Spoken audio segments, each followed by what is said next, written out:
And now, a rare look inside the empire of the queen of domestic arts, Martha Stewart.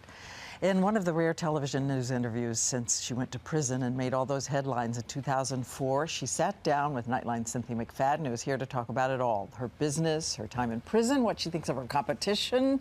Start. Go. Good morning, Diane. This was a no-holds-barred interview. We got 2 full days of access to her world. It's a critical moment in her company's history, and she's meeting those challenges with more energy than you'd imagine possible, as I discovered the hard way when I tried to keep up with her. Take a look.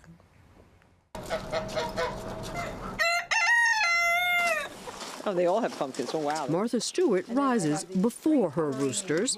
Her work ethic is legendary. I can't do that. And applies to everything she does.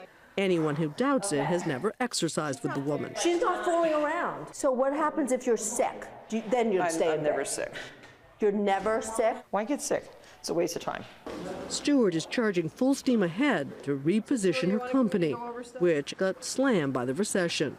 So far this year, they've posted a $35 million loss. All this is magazine. But Stewart and those who work for her clearly have a plan. In addition to her television show, her magazines, and her books, the company has inked several new merchandising deals. And she says she makes no attempt to separate herself from her brand. There's not just a little piece that's still yours that the rest, everybody else doesn't get? Oh, there are pieces, but they're also concealed at work, and they're concealed at home.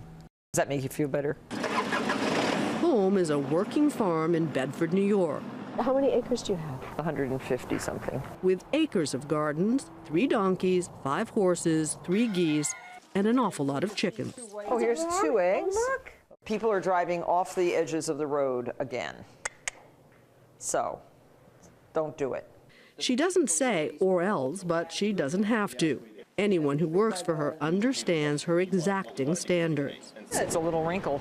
And she's using those standards to try to save her company for the second time in 5 years.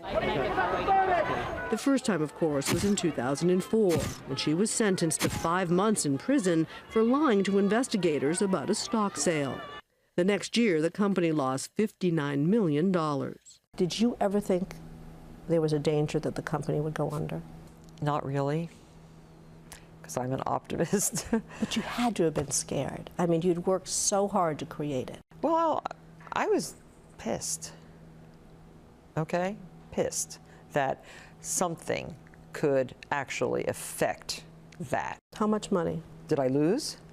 Personally, oh, I'm sure. $500 million? No, probably more than $1 billion, of course.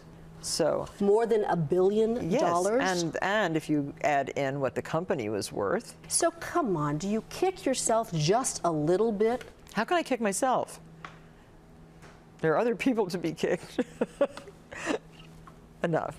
Let's get on with the future.